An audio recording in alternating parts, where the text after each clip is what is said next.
Before we get into today's video, I do want to let you guys know that this video is for educational purposes only. Please remember to be kind to everybody everywhere in your everyday life, in your home, in the grocery store, and especially in the comment section down below. Please do not show hate to anybody, anywhere.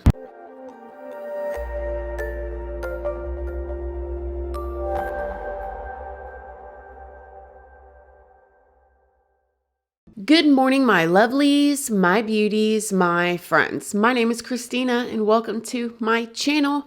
If you're new here, thank you so much for clicking on this video. I really hope that you will subscribe, stick around, take a chance in hearing some things that I have to say. And if you are a returning subscriber, y'all already know, y'all are my babies. So good morning, good morning, good morning. How is everybody doing today? I hope you all are having an amazing day. In today's video, I have something that the first time that I heard about this story, I saw it shared over on Facebook. And when I did, I was just flabbergasted. But before we get into it though, I do want to let you guys know, if you don't already know, hi, my name is Christina. I do have a second channel, which is Casually Christina. It's more laid back. We do things more casually over there.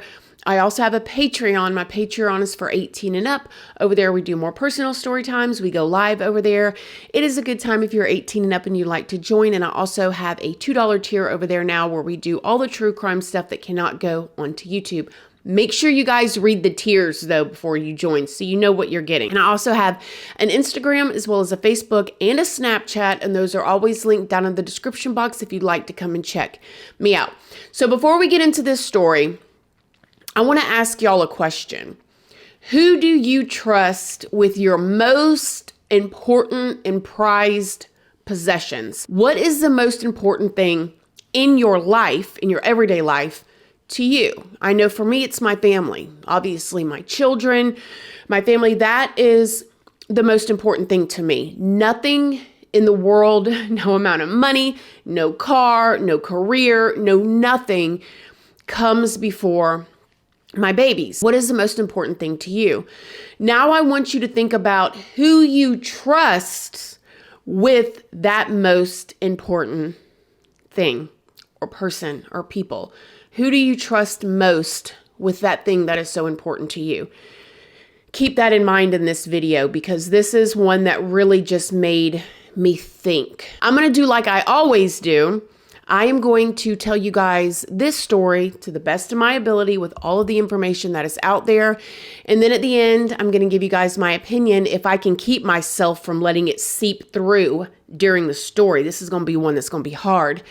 But other than that, let's just start at the beginning. 46-year-old Gonzalo Lopez escaped while being transported in a prison bus. Now, if you guys, most of y'all, I'm sure, hopefully, have never rode on a prison bus or in a prison van, it's not your regular school bus. I mean, they're typically wired from the inside out. You are handcuffed and shackled, which is where they put handcuffs on your hands. They put handcuffs on your feet. Then they put a chain around your belly and they handcuff them all together. So you're kind of hog-tied, hobbling, trying to get up into the bus. It's not a good time. The chains are cutting into your wrist, into your stomach, into your ankles. My ankles always bled when I had to wear those. And it's very uncomfortable and you're pretty strapped down. So Gonzalo Lopez escaped from this prison bus while being transported. There was multiple correctional officers on this transportation bus, and it was a mystery how this all happened. But before I tell you guys about that situation, let me tell you guys a little bit more about Gonzalo Lopez. Now, again, 46 years old. He was in prison for murder, and it was a very heinous crime. As a matter of fact, he took the life of his victim with a pickaxe. Okay, that is a very uncomprehendable way, right? That is personal. You're trying to prove a point. That takes a certain type of evil, if you ask me. He was also very well known to be a part of the cartel and just lived a full life of crime. Gonzalo was born on February 10th, 1976 in Texas. His criminal history dates back to 1994. He was convicted of an aggravated assault, a possession of green, a failure to stop and render aid in a hit and run, and an unauthorized use of a motor vehicle. In 1996, he was convicted of all the charges and sentenced to 8 years in prison. So right out the gate, when he started getting arrested, I mean, he hit it high. He was already sentenced to 8 years in prison when he first started getting caught. And then on May 11th of 2004, not long after he was released from prison, Gonzalo was a passenger in a vehicle that was observed speeding by 2 sheriff's deputies. As the police attempted to pull the vehicle over, the driver sped away. A high-speed chase began. During the chase, shots were fired at the police by both the driver and Gonzalo. The vehicle later stopped and both men fled on foot. The driver was captured the following day and was sentenced to 60 years in prison for attempted capital murder of a police officer. Gonzalo, however, remained at large. Now, while Gonzalo was on the run, he didn't just hide out and decide to stay out of trouble. No, he kept right on with his life of crime. And on March 23rd of 2005, him and an acquaintance named Rick broke into the home of a 37-year-old Jose Guadalupe. They were both armed, and the men tied up Jose and threatened his wife at gunpoint. They then took Jose against his will and took him with them in a red car. Jose's wife later received a phone call from him where he told her he was okay. However, the calls later stopped. The following morning, Jose's wife called the police and reported the kidnapping. And just from me hearing that, I have got to believe that they were into some stuff, right? This type of thing obviously doesn't happen for no reason. They busted into this man's house with his wife there, tied him up, took him, kidnapped him, took him, and the wife didn't call the police as long as the husband kept calling and saying, hey, I'm okay, don't do anything. And then when he stopped calling, that's when she called. I don't know about y'all, but somebody breaks into my house and takes my husband. I mean, I don't know. I just can't comprehend living that lifestyle where as a wife even, you're so afraid that you do not say anything. Like that has to be terrifying. And that's what brings us to Gonzalo and Rick were working for the cartel in Mexico. Now, according to Gonzalo, the leader of this cartel, named Juan, had ordered him and Rick to go and get Jose and take him because he owed the cartel $40,000. According to Gonzalo, the group of people fronted Jose this $40,000 worth of green and white, and he took it and never repaid them. And that's why they busted in the house and him and Rick took this guy, Jose, that owed his group the $40,000 to Gonzalo's mother's house, okay? Took him back into the shed, tied him up, whooped him up, and was holding him for ransom. Can you imagine? His mother's house. Now, while Gonzalo and Rick had this guy, Jose, in this shed at his mama's house, tied up, whooping him up, doing all this stuff, they were in contact with their leader of the group, okay? And they were in contact with Jose's family. Now, Jose's family ended up bringing 3 truckloads worth of drugs, money, and other stuff in order to get Jose back. This is some mess I don't want to be involved in, y'all. This is some mess here. Well, they continued to whoop him while they had him, and then Gonzalo would later say that he was ordered by his leader of this group to kill Jose. Okay, so even after they whooped him up, had him in his mama's shed, had the wife at the house terrified, the family brought 3 truckloads worth of stuff, they still ended up ending him. These are some very ruthless people. This is a group of people you don't want to mess with. When the guys were ordered to end Jose, this is when Gonzalo killed him with a pickaxe.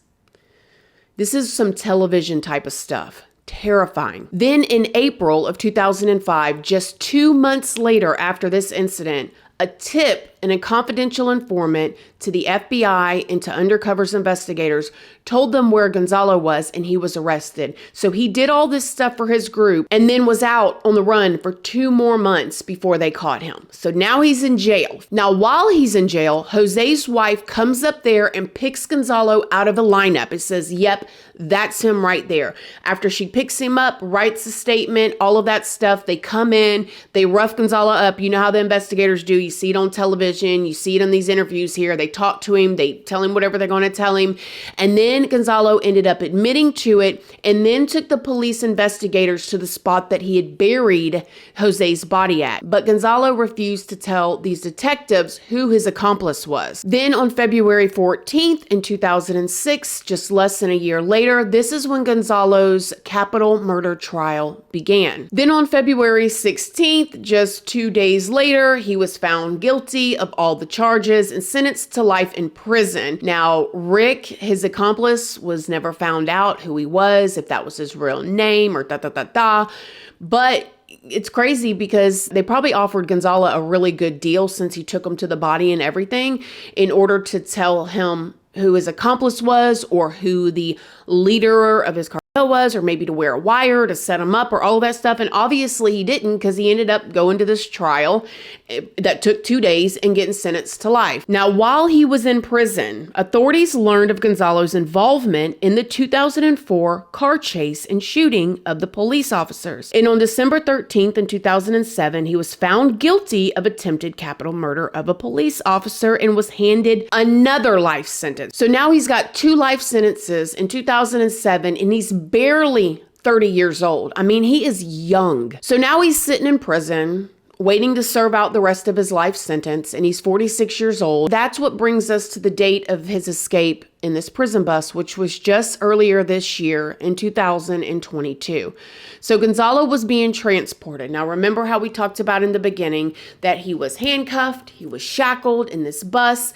The bus had a divider between the inmates in the back of the bus and the driver in the front of the bus, as well as a correctional officer in the back with the inmates that are all handcuffed and shackled, and the people that are driving the bus and the ones sitting next to them. So it's not like they're literally on a bus. Like this was secured. And I have to wonder if there was an inside job of this escape, because nevertheless, now they're saying that Gonzalo had a shank that he snuck on him, which makes me wonder how that was possible, because I know for us, and I ended up in a low security prison, they search you anytime you go in and out of anywhere. And I'm talking about butt, booty naked, bend over, spread it wide open and cough.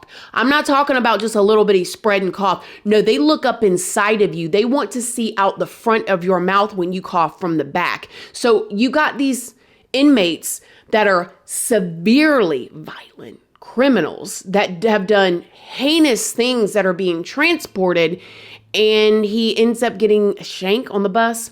Seems weird. Nevertheless, that's what happened. So Gonzalo was one of 16 different inmates on this bus being transported by the Texas prison system to a medical facility. Now, they're saying that Gonzalo was able to remove his hands and his leg shackles with this sharp shank, pick, whatever he had, and then cut through a metal door with it, you guys. Then after he cut this hole of this separation between him and the driver up front, he crawls through it and he stabbed the bus driver. After he stabbed the bus driver, who was also a correctional officer, obviously the bus pulls over, the bus stops, and a fight breaks out between Gonzalo and these officers.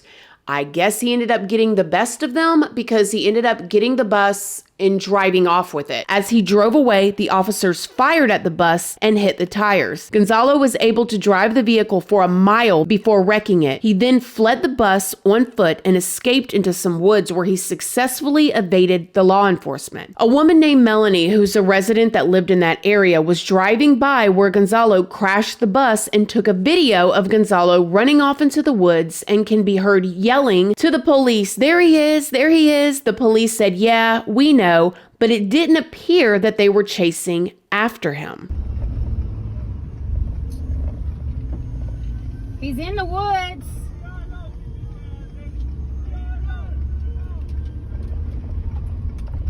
The following day, Gonzalo was added to the Texas 10 Most Wanted fugitive list. So now he's added to this fugitive list, but you guys understand this is an extremely dangerous person. This isn't a person that has no regard for human life at all. It doesn't matter if it's a bus driver. It doesn't matter if it's this, which I still got some funny feelings about this whole bus incident, but we'll keep going here. But, you know, this is an extremely dangerous person. You need to be sounding the alarms. You need to be letting everybody know, knocking on doors. Hey, you need to be careful. No kids playing in the front yard. Like, this is very serious. Now, as time went on, there were allegedly thousands of officers looking for him. Oh, this is so frustrating, you guys. It's so Kylie Rodney and Brian Laundrie type of thing. It's just incredibly frustrating. And before I even say this, I do want to say that I know that this is not all investigators or whatever. And if God forbid anything ever happened to my family, I want to be able to depend on, you know, our law enforcement. And I am a supporter of our law enforcement. But every time we do a story like this, man, my heart just, drone footage. Looking for him. They had heat detectors. There's videos of cops and, you know, different volunteers on horses and, you know, just hours and hours and hours, and weeks go by, and they would find little things that showed them that he had been there. There was even a footage where they had seen Gonzalo, like in some disguise, stopping at a convenience store, buying some snacks. He had obviously broken into different places. Now, the thing about these areas that he was in was there's a lot of hunting that goes on out there. So people have hunting camps, right? They have these homes that they come to kind of like as a vacation so they can hunt and fish, spend time with family or spend time with each other.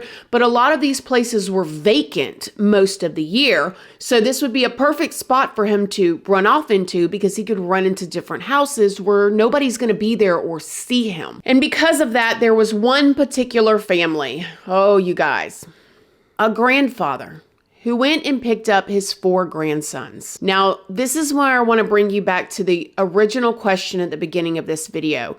Who do you trust with your most prized possession? As a mother, I just can't see, like, you know, the grandfather of your child comes to pick up your boys to take them hunting and fishing at their family camp. So this family's name was the Collins. And you have the 66-year-old grandfather, Mark Collins, and his 4 grandsons, 18-year-old Waylon Collins, 16-year-old Carson Collins, 11-year-old Hudson Collins, and then 11-year-old Bryson Collins. Ooh, this one messes with me, you guys. So you got 3 brothers and their little cousin with their grandfather. Now, they're very well known in their town. The boys played baseball. The sheriff actually ended up giving a speech and said that he coached these boys their whole entire lives playing baseball growing up.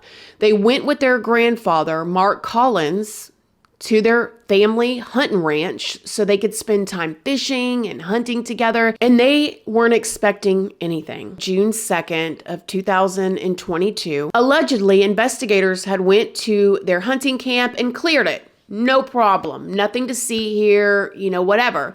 So later on, when Mark Collins got his boys to take them to the ranch, they were expecting just to have a good time, like everything had been cleared.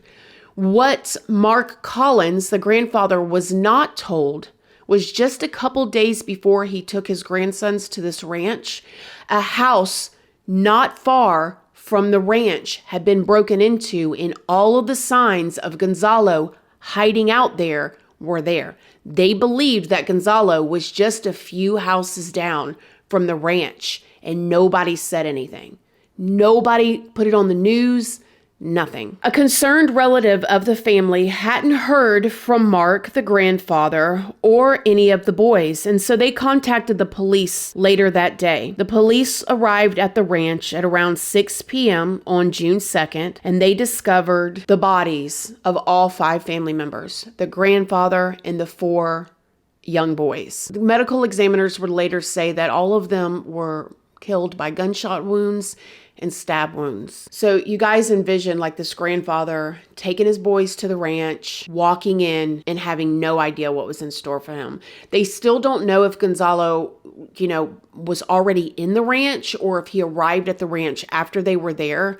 but it's just absolutely devastating. Gonzalo's was immediately named a suspect, and the police soon learned that guns and the family pickup truck had been stolen. Police then sent out a statewide alert informing the other police to be on a lookout for a white 1999 Chevy Silverado. Local residents were outraged when they learned that Gonzalo was still in the immediate area and had committed these murders of this family. The locals obviously felt they should have been warned that Gonzalo was still in the area. They all thought that they were safe. I even listened to one interview where a woman said that her and her children were outside swimming in the pool that day, and it literally was right there, the ranch. It could have been their house. I mean, it could have been anybody's house, and they knew that Gonzalo was in an area within a 5-mile radius of the ranch, and everybody in the community thought he was gone. They thought that they were safe, but he was there. I even listened to an interview with Ashley Banfield, and she said that she begged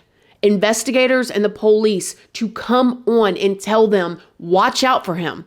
He is out there, and they wouldn't do it. So they would not get on television and say, protect yourselves, lock your doors, there's a dangerous man. And this is what happened. This grandfather with his 4 grandkids drove into their ranch expecting to go fishing and camping for a week, and were never seen again.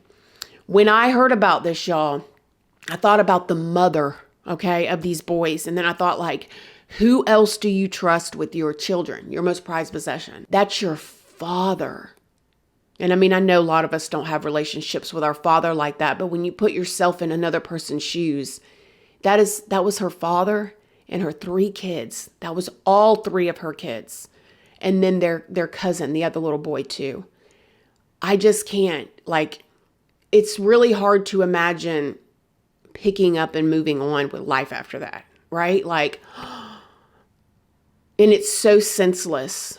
It makes no sense. None of it makes any sense. Late on June 2nd, a deputy sheriff saw the pickup truck and confirmed the license plate that matched the stolen one, and officers followed Gonzalo. They were instructed to hold back until more officers could assist in apprehending him. Spike strips were laid across the highway that Gonzalo was traveling on, which he did in fact drive over, and it punctured all of the tires. Gonzalo then tried to flee, but multiple police officers surrounded him. He evaded the police and drove through a field before entering the city limits. Gonzalo then shot at the police's truck window with a rifle, the same one that he had stolen from the ranch where the family was at. He ended up losing control and drove into a utility pole and crashed into a fence. He got out of the truck and began to shoot at the officers, and 4 officers returned fire, killing him. No officer was struck or injured during the gunfire, but Gonzalo did manage to hit a patrol vehicle's windshield. Then on June 6th, the Texas Department of Criminal Justice announced that it would be suspending inmate transports as it conducts a comprehensive review of its transformation procedures. And I still have to wonder, and I don't want to be wrong, because if the people on the bus were victims, I definitely don't want to victim blame, but you gotta wonder if there was an inside job that he got out, how he got out like that, and how he got away. When I first heard about this, so I was trying to tell y'all in the beginning, I saw it on Facebook, I read about it, and I just could not imagine. I can't, I just, you want to say, I hope that the family is healing, but I don't even know how you do that. Like, this is something, like, all of your babies, this mother and father, I'm sure, but I'm as a mother, I connect to the mother, raised her 3 children, 18, 16, and 11. And of course, the other 11-year-old cousin, but the one mother who's all 3 of her babies. She changed every diaper. She taught them to walk, taught them to talk, played baseball with them, cheered them on as they ran, fit them for hats. Oh, you guys, all 3 of them, all her babies gone with her father at one time and their cousin.